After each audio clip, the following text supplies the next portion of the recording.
Stephanie Bendixsen, and strap into your flying cars. We're off for an adventure into future modes of transport in this episode of Move, where the sky is the limit.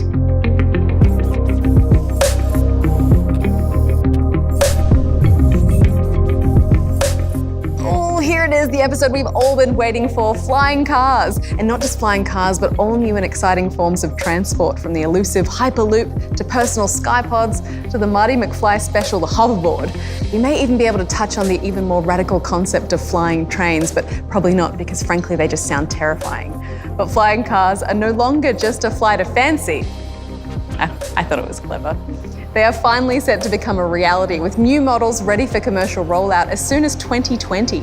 Prototypes have already been built by companies including Uber, Airbus, Kitty Hawk, Google, Ferrari. There are luxury models, urban mobility models, family wagon models, James Bond arch-villain models, ones which float on water, and the more practical flying taxi already testing in Tokyo, Paris, Mumbai, Delhi, Bangalore, Rio de Janeiro, São Paulo, New Zealand, and Australia.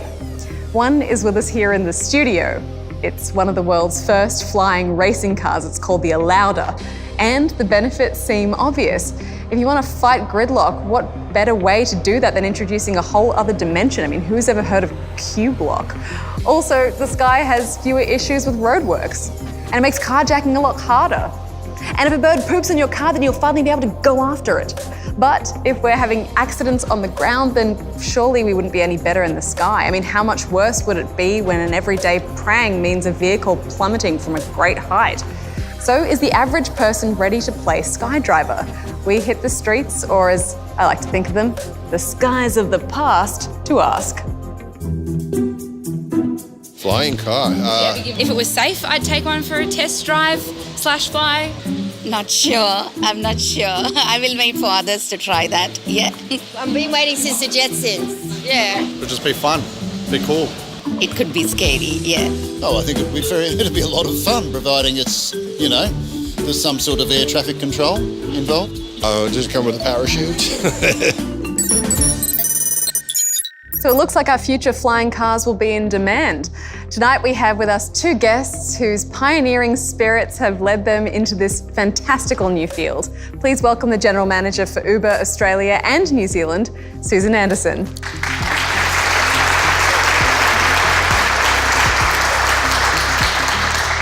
And Optus Vice President of Product Innovation and Strategy, Deon Liebenberg.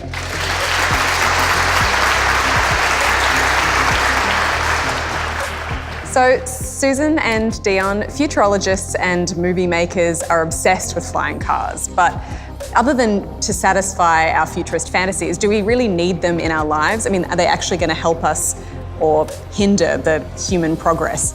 They're absolutely going to help us. They're part of what we need in our future. Right now, the ability to get to jobs means that you have to live near the city centre. That means that people are all located in the same area, and we know what that results in. It results in high house prices, it results in congestion. It means that it's hard for people to get around. As soon as we can introduce flying cars, that means that journey from the Central Coast to Sydney could take only 8 minutes instead of an hour and a half today. Or if you've ever had to do the journey from Melbourne Airport into the city centre there, rather than taking an hour, it takes 8 minutes. I know I want that time back so I can get home and read my kids' stories at night. So absolutely, the future that we're living in is a connected one. Absolutely agree that everything will be connected. It'll be flying cars, it'll be flying everything. The challenge that we're facing is we first need to connect this world. We need to connect every single thing to allow these flying objects to fly and drive autonomously. And that's what we're busy building. It took us a good 26 years to connect 6 billion mobile phones in the world. It's only going to take us 2 years to connect 50 billion things, Stephanie. It's happening. It's happening as we sit here. It's changing at warp speed our lives. I mean, it's an exciting but daunting prospect, isn't it? I mean, are these the kind of vehicles we're going to be able to pop our kids in and send them off to school? So let's think about what will drive the adoption of that. If it's all around trust. If you can trust something, then you will probably do this. It has to go mainstream. As I was mentioned, it's not just these cars that need to be connected. Highways, airspaces, things around us, buildings. If we don't map out a digital version of this world, We refer to that as the digital twin, everything connected, then this won't happen. Once that's happened, you build trust, and absolutely the world changes. But we do need to change the way we move around and the way we think about vehicles. We need to move this mindset from us owning our cars. It's not going to be about individuals having a fly car or individuals having autonomous vehicles. If that's the future, that is more congestion, that is less safety. That's not the path. We need to shift this mindset towards sharing this infrastructure and using it as we need it. And if we can do that, that means private cars go off the road. That means the safety, because we have the autonomous vehicles and we have autonomous or experienced pilots flying the vehicles. That's what we need to move towards. So it's the connectivity, it's the vehicles, but it's the mindset change. We all need to get used to sitting with strangers and traveling with them and embrace that as part of how we get around. What's the impact going to be on the human? It's about how you take the adoption between technology and the user experience, because currently it's a point-to-point conversation. I want to have a point-to-purpose conversation. Where am I going? Why am I going there? Do I need a hoverboard? Do I need a self-driver's car? Do I need something to fly? These things will happen. They are busy happening, and it's fueled through massive data capturing, everything connected, unlimited spectrum and capacity. It will change the way we live and travel. So, Susan, I understand Uber is working on a prototype for a flying taxi. Can you tell us a little bit about that? Absolutely.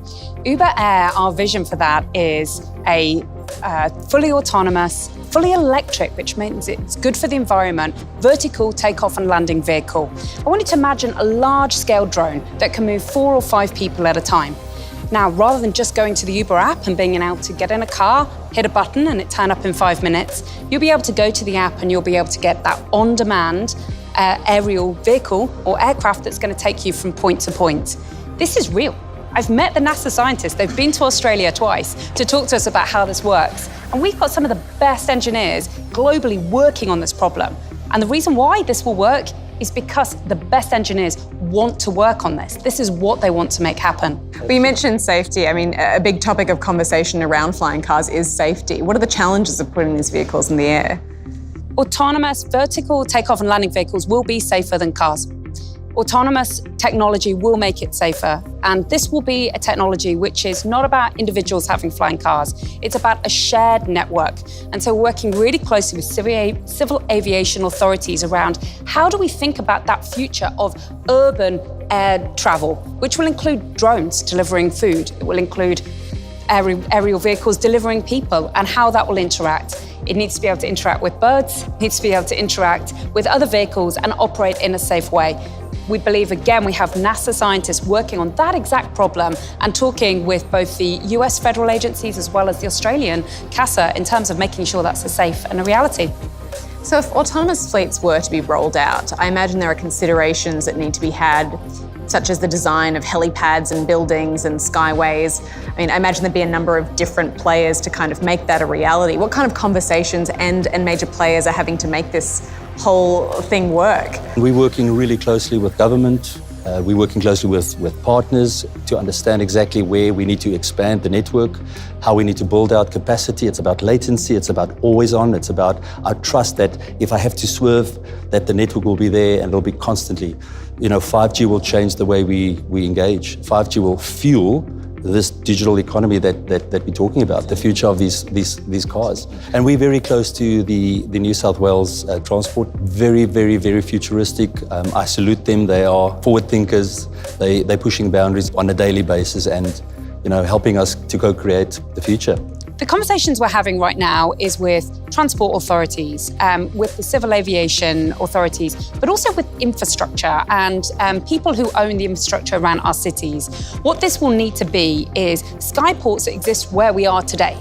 And so I want you to think about on top of the buildings you're working in these skyscrapers, on top of car parks, which will need to find a purpose in the future when people are no longer using private cars, but also very connected in with the public transport network. Imagine that you're coming from your house, you're going to get an e-bike, an e-scooter, or maybe a shared ride to a skyport. You will then get in your aerial aircraft, which will take you in and connect you to the train, which will get you your last mile to the office. That's a way that we want to think about transport. It'll be multi-modalities, all access through one app, or through your your virtual assistant or through your kind of being able to access that within your house. And that's how we need to think about transport. What we need to move away from is, I've got my car, this is how I'm getting around. Changing that is what we need in order to be able to stop congestion and really help us move and have future cities. We've had the engineers peep to Australia already. They've met with state governments, we've met with the federal government, we've met with the civil aviation safety authorities in order to talk about what this looks like. And there's a real chance that Sydney and Melbourne will be the third city to test this. And that will be in 2020 with commercial operations in 2023. So this is real, it's happening. It's not just the Jetsons. I think by the time my kids hit middle school, they can definitely think about getting flying cars. So how do we go about rolling out this kind of new forward-thinking transport with the current transport that we have? Because when you think about autonomous vehicles, flying cars, everything, it doesn't all just shift to this sort of new way of moving. No, it does not. It's habit forming. So if you think back historically, before people were able to afford their own cars, people had different ways of moving. And then gradually people bought cars and then that became that habit. We now to move into the next phase where we start rebuilding our habits. Part of that is thinking about pooled technology, sharing vehicles. We've launched Uber Pool across Sydney and Melbourne. We were kind of not sure how it would go. Would people be willing to share cars together? Would they be resistant to it? Actually, we found this subsection of customers now who exclusively take Uber Pools. They get good conversation, but it's also so much cheaper. And so we need to start building this habit, which is you'll open an app, you'll plan your journey end to end.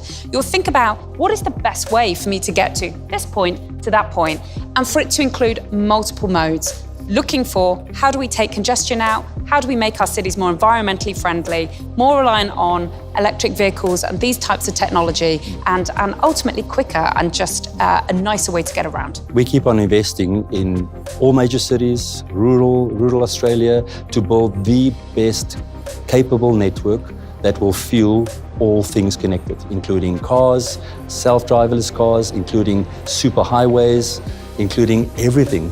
Because it's not just about the car, it's about the entire ecosystem around that. And moving sideways, Deon, the major transport issue for many is their commute to work. If in future we're able to go through VR or telepresence technology, will that be able to solve some of these commute issues if we're working in different ways? So we had a long conversation around that. Quite frankly, do we think people will need to travel in the future? If everything is connected, you have unlimited connectivity, the future of having a conversation with someone real time through VR, work is no longer a place. It's an activity-based task. And we've found recently that more than 80% of people today telecommute more than 40% per day of their life. So the question is it about self-driverless cars? Is it about, VR? Is it about how we consume? We believe that in the future, it'll be by choice of the customer. It will be fueled 100% by all these technologies. And I think it gives people options to spend time with their loved one. Well, with its giant sweeping plains, Australia may be the perfect place to trial these magnificent machines, which is why our field reporter Josh Phillips went on the hunt for a distinctly Aussie flying car prototype. These days, everyone seems to be talking about flying cars, and it's made me want to try to make one of my own. But I'd have to find a way to differentiate myself in the market. Mine would have to be uniquely Australian and solve a uniquely Australian problem. The Aussie Ute was first released by Ford in 1934 and quickly became the vehicle of choice for many Australians living in the outback. Henry Ford even called it the kangaroo chaser because it had to be sturdy enough to encounter one of the biggest hazards on our outback roads. In Australia, kangaroos cause more road accidents than all other animal collisions combined, so I reckon creating a flying version of the humble Aussie Ute might just be able to solve this problem. To build a flying car, first you've got to know how they work. I'm here at Alauda Aeronautics, home of one of the world's first flying racing car prototypes, to see if they can give me some tips. Alauda was founded about 2 years ago by a serial entrepreneur, Matt Pearson. He always had a dream since he was a young kid to be able to live like the Jetsons, and the dream of flying cars. We've been promised a flying car for a very long time, but who made that promise? And who's going to make it? At Alauda, it's our goal to make that dream become a reality. This is the Alauda Mark II.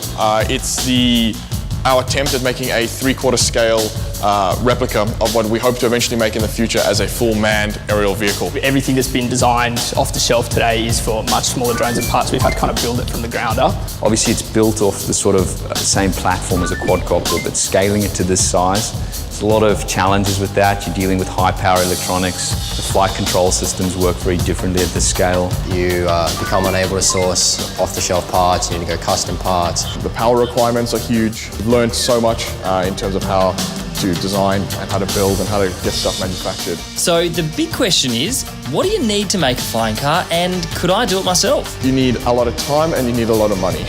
I think those are the two things you need if you want to make a flying car. What you need is a vehicle and someone crazy enough to sit behind it and fly it. I don't think anyone can just build a flying car. I think it's easy to go online and see YouTube videos of people making big drones. It's very easy to make something hover, very difficult to make it fly. So that's some pretty complicated stuff going on there. I think we need to turn our attention back down to the ground to see what other solutions we can find to protect the roos and drivers on our road. Luckily, I've got a friend who's working on that exact problem. Let's go and have a chat to him. Hey, Josh. Hey, how you going? Hey, nice good, to meet you. Yeah, good. Now, you're part of a team developing a smart ute, is that right? Absolutely. Great. Can you tell me what is a smart ute and what are you looking for it to do? Well, we're developing a smart ute suitable for the Australian outback. So the car will detect a kangaroo on the road, and it will either slow down or it will stop to ensure that there is no collision with any animals. So we're working with the Australian Centre of Field Robotics. There's been a lot of studies around human movement, around vehicles, but not a lot has been done around the kangaroo movement. So the studies that we're doing now around humans, we're transferring that into animal movements, and we're predicting how the animal behaves around a vehicle. It's about the detection. It's going to be very difficult to deter an animal. So what this technology is doing now is basically just avoiding any collisions. We've got a huge issue with animals on our roads in regional Australia. This technology is going to help avoid collisions, making our roads safer for everyone.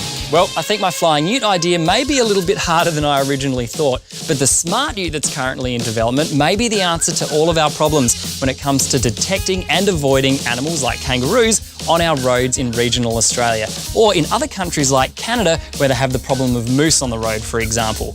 But I still want to know, where's my flying car?